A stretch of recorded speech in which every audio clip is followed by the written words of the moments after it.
Hey everybody on YouTube, Free Swimmer here again. Second video today. I looked at a couple of my comments and I had some things that I wanted to do. The plastic pipe was a temporary fix, but I didn't like it. So I found these two little pots, these clay pots. I cleaned them up, there's no paint. I found them at Walmart for like 94 cents each. Hopefully those will do the thing. Most of the little planter pots out in the nursery section, in the plant section, have a hole at the bottom, I guess, so when you water them, the water can run out and the plant doesn't flood. Well, these were decorative clay pots. They don't have the hole, so the babies can't sneak out the back. And so I just want to show everybody that no more plastic pipe. Let's see how this goes. And then I had a request to explain my sump in better detail. I've done some videos of my sump, but I don't mind doing a video, explain it in detail. What I got going on here, it's basically, it's a 7 foot by 2 foot by 2 foot. I put glass in the front, right there. It's plywood with the pond armor, just like I did the tank. And the glass is siliconed in. And if you can tell, I have chambers. There's like 50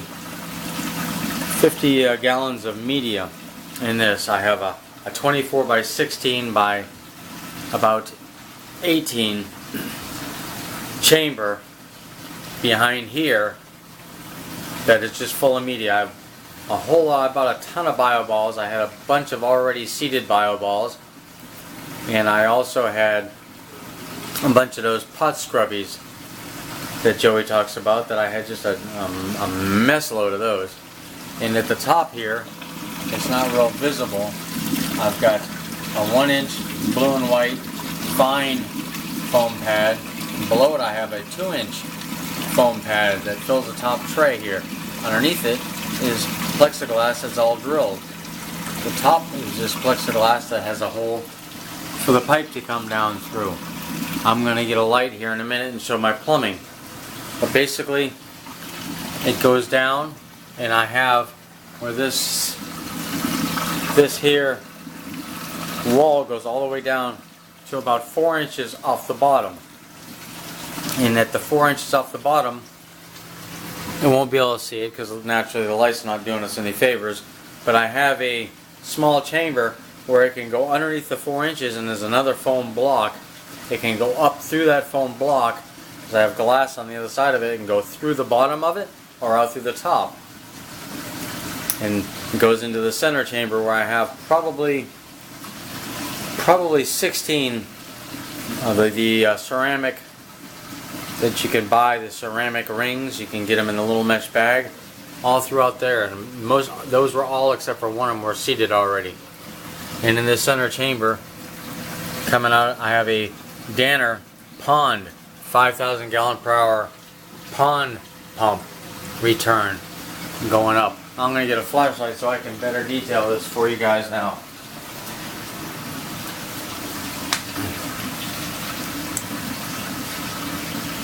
You see that right there? Comes up, I have a union there. This is 1.5 inch on my return, 1.5 inch pipe. And if you see it goes over there, I have, that's a valve. It's a true union valve, which I thought I would need possibly to adjust the flow from this return because it's a monster. But after I put my 2 5-inch spray bars, one on each side, and ran all the extra piping, there was enough head pressure developed by doing that I can just leave this open. It's in there in case I ever needed it, but it's running just open. And if you see the pipe going all the way to the back, and it goes right up the back of the tank, and then it comes in the top. And on my intakes, I have my Stockman overflows that I like so much that I make. And this is 2-inch pipe, and it goes right up through the bottom. It goes right all the way right there and right through the bottom. I have a Stockman on each side with a 2-inch pipe running down right there and going right over here and going into this media tower right here, this portion of this DIY sump. And I have the exact same thing on the other side. You can see and my piping is almost a mirror on both sides. And if you see there, I have those are my controllers, my temperature controllers for my True Temp.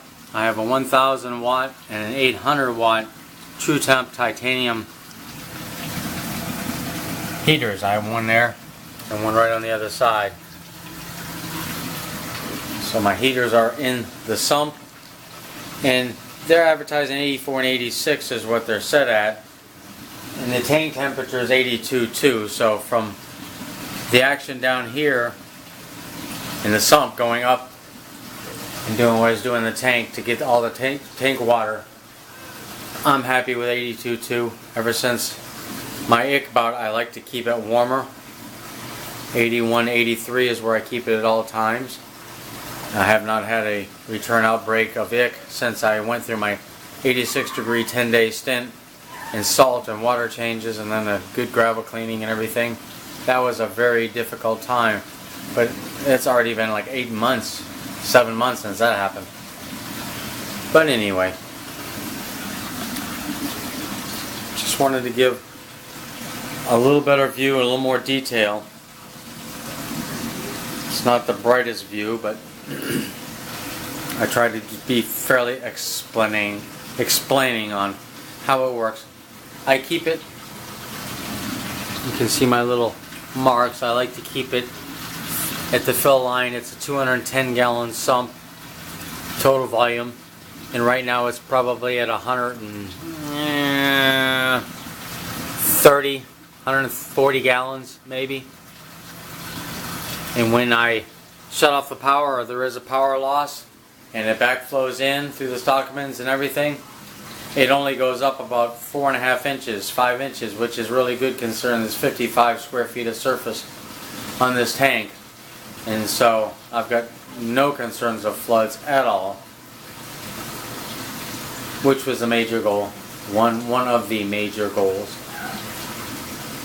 Alright, if there's any more questions or anything I can do a little bit more detail on, I tried to be as explaining as I can. It's, like you say, this little spot right here,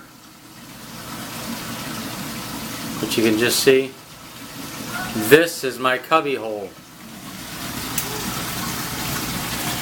This is where I go in to service things.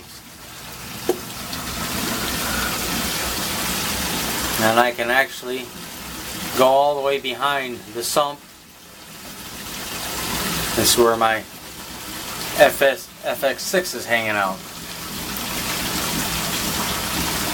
There you get a little bit better view of the True Union valve. Alright everybody.